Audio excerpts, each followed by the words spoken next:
قال لك زملكة الدولة، قال لك قولوا للريس جمهور الاهلي كويس. ما بين ناس بتتكلم ان دايما الدولة النادي بتاعها هو الاهلي، وفجأة الناس تقول لك ده نادي الدولة هو الزمالك، مع ان الاثنين ناديين في الدولة. هل احنا دايما في خلط ما بين صناعة القرار السياسي والملعب الرياضي؟ في ناس كانت بتحب الكورة من الرؤساء والوزراء، في ناس كانت بتخبي انتمائها، ايوه بالقوي. طيب ورؤساء مصر كانوا ايه؟ ناس كتيرة ممكن تستغرب لما تعرف ان السادات مع انه مع عمره ما دخل ملعب كورة في اي ماتش كان اهلاوي. ناس كتيرة ممكن تندهش لما تعرف ان حسني مبارك على مدار تاريخه الطويل وهو زملكاوي ما حضرش نهائي واحد للزمالك في استاد القاهرة، لكن حضر للاهلي. هل ده معناه ان هم كانوا بيخبوا انتمائهم؟ نوع من ان انت بتحاول تحسس الناس ان انت بتجمع الناس على بعضها. لكن الناس قربت قوي من الملعب السياسي والملعب الرياضي ايام حسني مبارك اكتر من ايام السادات، اكتر من ايام جمال عبد الناصر، اكتر من ايام محمد نجيب، وحتى اكتر من ايام الملك اللي ما حضرناش، بس كلنا كنا عارفين ان الملك بيحب الزمالك وتسمى باسمه، كان اسمه نادي فاروق قبل ما يبقى اسمه نادي المختلط. طيب هل الاثنين ليهم تاريخ رياضي ووطني كبير جدا جدا جدا.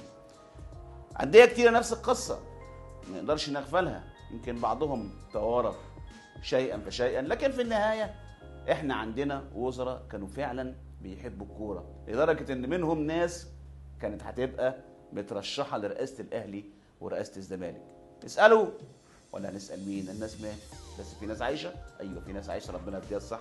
اسألوا سيد مشعل، اسألوا اهل ابو غزالة واسرته، كان بيحب الاهلي حب جارف. حتى ايام حسني مبارك في ناس من قربها من حسني مبارك قدرت انها تبعد عن مشكلات كبيره. اسالوا عصام الحضري لما هرب من الاهلي وراح سيون، والاهلي قال لك ما يخشش نادي تاني، وفعلا ما دخلش الاهلي تاني، لكن ظل في مستمر في منتخب مصر. اسالوا ماتش مصر والارجنتين، حسن شحاته قال لهم ابدا ابدا ما حدش يقف جون غير الحضري. يا عم يهديك يرضيك جمهور الاهلي كله غضبان من الحضري، قال لك هو الجول الاساسي بتاعي وهو اللي يلعب، وبالفعل لعب. ولاد وزراء ولاد مسؤولين كانوا بعيد عن الكوره، لكن فجاه لقينا علاء وجمال، ومن علاء وجمال بدات تظهر قصه ايه؟ قصه التوريث اللي ما تمتش الحمد لله. لكن في النهايه علاء وجمال كانوا قريبين جدا من المنتخب، كانوا قريبين جدا من بركات، ابو تريكه، جمعه، متعب، الحضري، احمد حسن، كل دول كانوا اصدقاء لولاد الرئيس مبارك. احنا عندنا قرب كتير جدا من الملعب السياسي والملعب الرياضي، بس لغايه دلوقتي حتى في ناس معروف انها اعلنت انتمائها، لكن وهي بتعلن انتمائها بتاكد دايما انها بتقف على مسافه واحده من الجميع. وزيرنا دلوقتي في الرياضه وزير زملكاوي لعب كاراتيه في الزمالك، لكنه هو بيتكلم كان حريص انه يقول لك انا كنت بلعب في الاهلي قبل ما العب في الزمالك. دبلوماسيه لكن في الاخر الكلام صحيح. عندنا وزراء بيحبوا الزمالك وعندنا وزراء بيحبوا الاهلي، لكن اللي بيكسب بطولاته بعرق جبينه. صحيح ممكن يستفيد من حد سياسي، لكن عمره ابدا ما هيفضل طول الوقت يكسب علشان فلان بيحبه وفلان ما بيحبوش.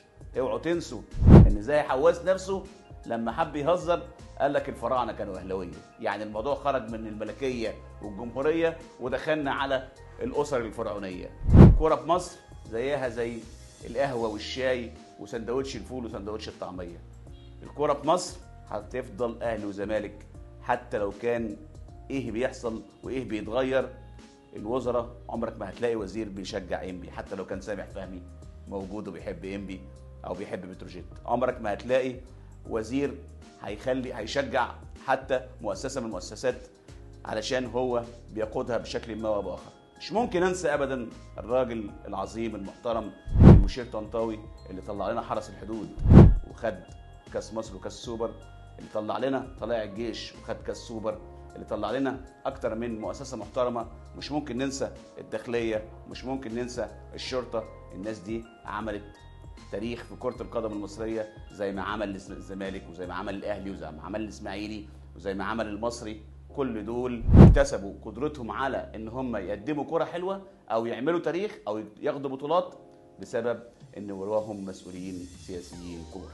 اهلي، زمالك، اسماعيلي، مصري، حتى لو كان طلائع جيش وحرس حدود، انبي وبتروجيت، كل المؤسسات ديت استفادت من السياسة زي ما السياسة استفادت منها. والاتنين طالما بيكتسبوا قدرتهم على التواجد من خلال الآخر، هو ده التبادل المنفعة السليم، بشرط محدش يجي على التاني. هنا هتبقى العملية ايه؟ موزونة، واحنا عايزينها دايما موزونة. شكرا جزيلا.